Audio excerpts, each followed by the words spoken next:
today's show, we have our guest, David Goa. Our friend David Goa has traveled extensively in his career, and he's had the privilege of traveling to these former communist nations. So in today's episode, we're going to be asking what was his experience traveling to these nations, and what are your thoughts of this communist legacy? What are the things that you've seen, and what are the things you observed in the quality of life and in the overall spiritual health of the people who lived under communism? David Goal? After the fall of the Soviet Union, I did spend time within a decade or so of the end of the Soviet Union. I was in Romania and also in Serbia. A bit later on, I spent a little bit of time in St. Petersburg. What is striking to me about those countries, beautiful countries in so many ways, but what's striking to me about the shadow, what I would call the shadow of totalitarianism, and it's not peculiar to them. It's anywhere, I think, that we see a totalitarian regime. And a totalitarian regime seeks to control everything, including what goes on in the family home, relationship to children, like virtually everything. So what was striking, even 10 years after the end of the Soviet Union, was that in Romania, in Serbia, it was quite difficult in any kind of public setting where, I've been asked to give a lecture or what have you, to generate any kind of easy conversation. People were very shy, very careful in their willingness to say anything that I assume could be read as problematic. So my point is simply this. Where you have the legacy of totalitarianism, you end up with a long shadow. It takes a long time before people become confident enough and have enough sense that you can be trusted, that the neighbor can be trusted, that there is a public sphere which is not going to be harmful to you. Now, what I draw from this, and draw from it now in our particular moment in history, it's been striking to me, Vladimir, in the last few years, just how virulent politics has become here in North America. Politics here in North America is now quite siloed, and you have very virulent ideologies. You have them on the right and the left. Mm-hmm. And that also makes it very difficult to have conversations that actually think through things. Oh, yes. Conversations that hold things together across these silos. So my sense is that one of the great legacies of at least my little view of how totalitarian regimes cast their shadow forward even long after they're, at least in all appearances, informally over, is this way in which public conversation and thinking together it remains so stilted and so restricted. At the same time, it's utterly amazing. When I was in Romania, this is less than 10 years after Ceausescu was shot. He was shot on Christmas Day and in 1989. In Romania, a few years later when I was there, the monasteries had all been repeopled. Ceausescu banished all the monastics, emptied out all the monasteries, destroyed as many churches as he could. It was illegal to give any, to go to church, to to engage in the religious life. So within 8-9 years in Romania, all of the monasteries were full, and they had built, in the first 10 years after the end of Ceausescu, they built 100 monasteries. They repeopled all the monasteries, and Romania had lots of monasteries, and they built another 100 of them. The churches were packed, and they built another 1,000 churches. I mean, that's an amazing phenomenon. I'd never seen anything like this.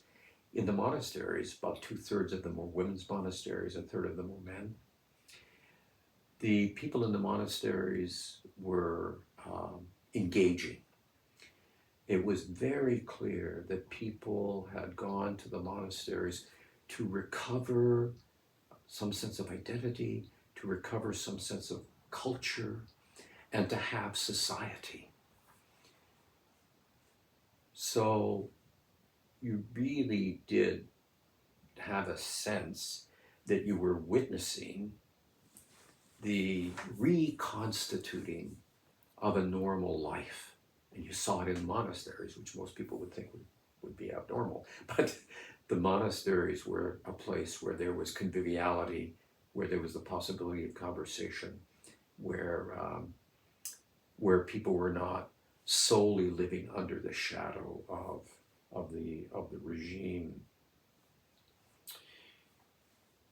In the formal life of the church, however, that is, its administrative structures, one of the tragedies and one of the things that desperately needs healing, as you know, certainly in Romania and in Serbia and many other countries, in Russia, any of the clergy who were deeply anchored in the gospel, many of them were killed. Many of them were imprisoned. These are in many ways martyr churches. So it was vivid in Romania and Serbia that the clergy that I met, who had lived through that period, the ones that had managed to, many of them had been in prison, but the ones that had survived, they formed, initially coming out of that Soviet period, they formed real yeast. They saw tremendous spiritual possibility because of the deep enemy in the population, the deep sense of meaninglessness. And that's why those monasteries were full of people, because the young people were so thirsty. It was so striking. At the same time, there were some clergy who had been cooperators, and bishops who had been cooperators with the regimes. These stories are now being written. And they maintained power within the churches. Much of the power within the churches remained in their hands. And they made this smooth transition to the new order.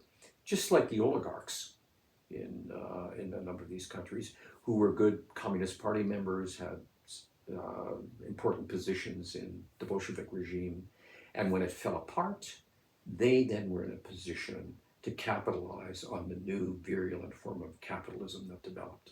Similar thing happened in the church.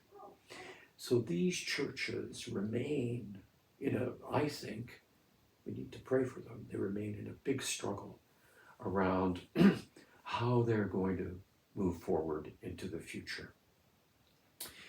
And it's an open question as to whether those people, which were ostensibly collaborators, reshape the church around that vision, which is a vision of personal benefit, or whether the people who I would say are living saints who came through that and who've seen the possibilities going forward, whether they are able to at least cultivate, and I think they are doing it, the ones that I've seen are certainly doing it, cultivating a life among the young, which is rooted in the gospel and which is rooted in seeking the healing of those societies.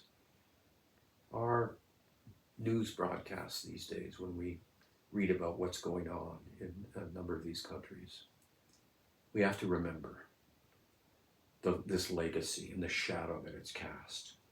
So it's a palpable issue that continues, and we need to do the little bit we can to be supportive of the men and women in those communities who are endeavoring to heal the wounds that that shadow shows so vividly to anybody who's there.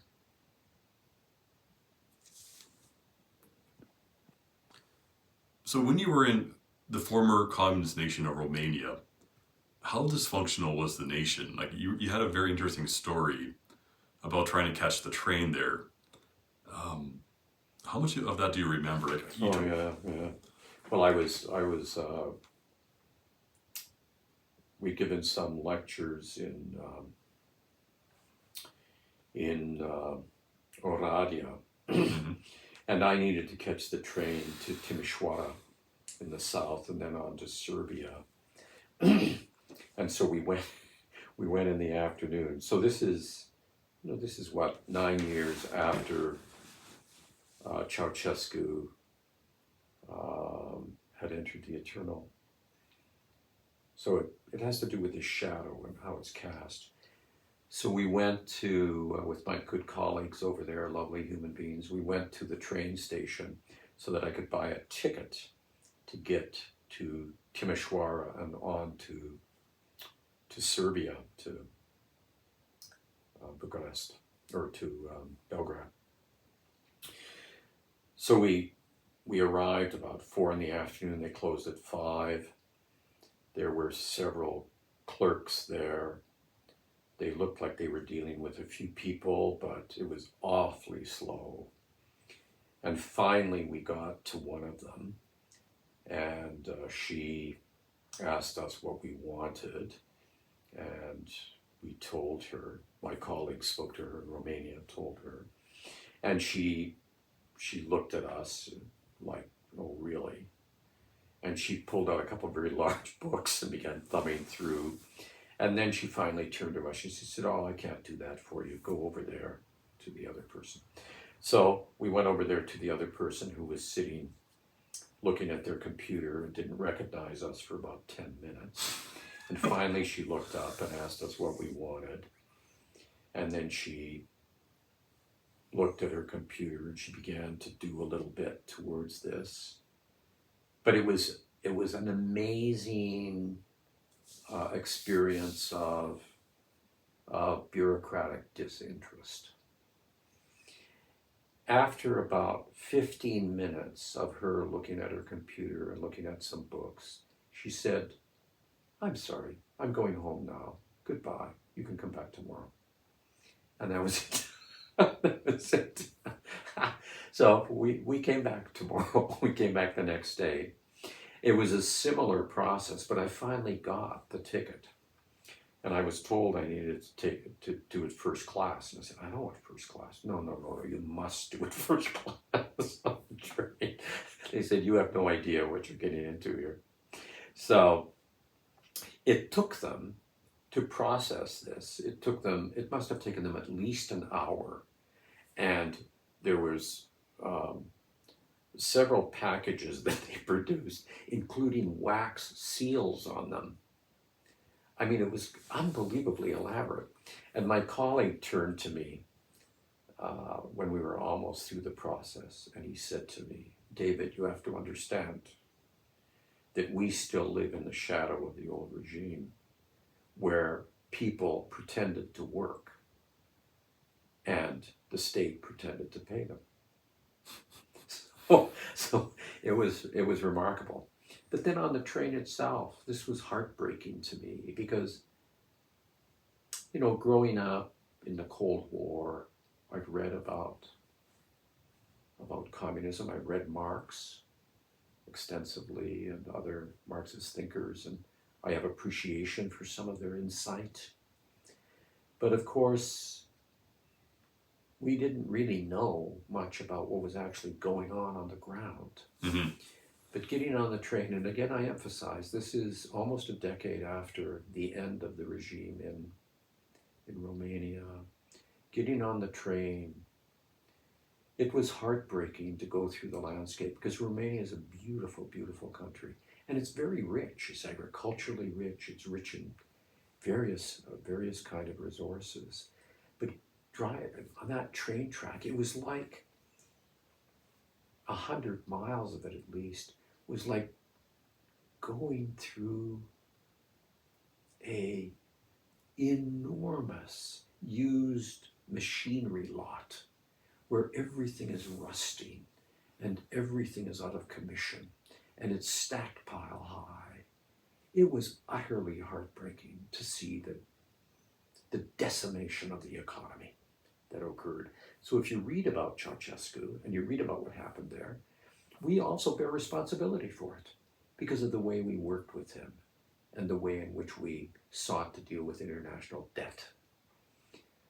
So it was a very stark lesson. For the first time in my life, I really understood where the people who had experienced this, why they were so unbelievably angry about that extraordinary 20th century experiment called Bolshevism and how it hollows out a country's economy, it hollows out a country's professional capacity, and indeed, it hollows out the soul.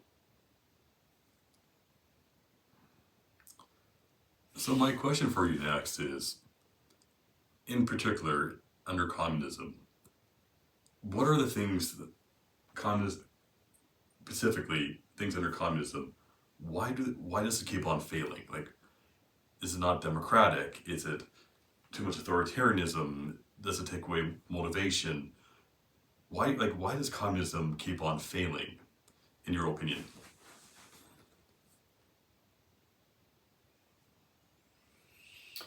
Well, I'm not any kind of a specialist in this. The totalitarian regimes Mm-hmm. in general are simply an extreme example of institutional overreach.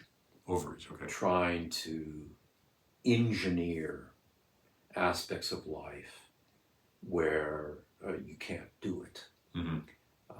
Trying to turn the human body into a robot. Trying to turn human relationships into commodities. This is evil. This is as close to seeing evil that we can come when this occurs. And all totalitarian regimes endeavor to do it because they're utopian. And all forms of utopian thinking are, at least in my judgment, the work of the devil. They offer something which cannot be delivered, and in the process, perfection becomes the enemy of the good. To have some kind of vision of perfection invariably leads to the destruction of the simplicity of human good and the destruction of human relationships. Looking at things from an anarchist perspective and reading books on anarchist history, but even something as simple as a hippie commune, people can come together and develop their own socialism. You don't need a big state. In fact, you look at monasteries, people join a monastery freely and they collectively work for the collective good. So could it be with these communist nations, it was too authoritarianism trying to change the human nature? People have different natures. We've talked about this before in another video on mannequin monks and the traveling homeless, or these homeless monastics. Not everyone can really fit in a mold. So could that have been an issue? We're trying to make everyone into like good little communist members. People have different temperaments. I mean, anyone with kids will tell you, you have a few kids with the same person and each kid's very different. How does that happen? Yeah, well, your point, I think, is really, really interesting. I have done some work on the Anabaptist movement, Hmm. Hutterite colonies, Mennonites. And the Hutterites are the most successful commune movement that I think, certainly that North America has ever known. There have been a number of commune experiments in North America, the Oneida community, the Shakers, a number of others. And these are very interesting movements. But the Hutterites have been very successful. And they're very successful for several reasons. One is that this is a religious community, so the sense of the transcendent is vivid, part of their daily diet. The second one is they've got scale right. One of the great challenges of, I think, modern life in all of its forms is how to get the scale right. And Hutterite communities never grow beyond about 120 souls, 120 adults. They always segment and create another colony after that. Each colony has a certain fundamental kind of autonomy, and they're responsible and in control of what they're doing. They can make adjustments in what they're doing. An experiment like that of Vladimir Lenin's in Russia was to try and do that to an enormous country. Hmm. What Russia has 8 time zones or something like that, and many, many cultures. And so it's a fantasy. It's an unbelievable, insane fantasy to think you can do that in a way to such a huge country. The other part of it is that Karl Marx, of course, never imagined Russia. Karl Marx was thinking about England. He was thinking, his theory was all about industrial societies. Hmm. Well, Russia was an agricultural society. Hmm. But you had lots of utopian thinking, really from the time of Alexander II in the 1870s. You had enormous political movements, movements of anarchism, deep anarchist movements, nihilistic movements, various kinds of socialist movements, and of course the development of Bolshevism. And many of those movements shared very particular kinds of things. And what they shared that I think we should be looking at is ideological fundamentalism. They become ideologically fundamentalist and utopian in their understanding. And that's the recipe for becoming inhuman, for no longer seeing the human person as real, as flesh and blood, as meaningful, but seeing them solely as a kind of commodity, and they're either with you or against you, and if they're against you, you have an obligation to kill them. That was a huge phenomena in that period leading up to Bolshevism. So Bolshevism isn't the problem unto itself. There was a bunch of things going on prior to that. What we can draw from it is the lesson when we see within our own societies, and these are not comparable, but we can see a growing kind of ideological rigidity and ideological fundamentalism which crosses political boundaries. That itself is something that we need to do everything we can to speak to.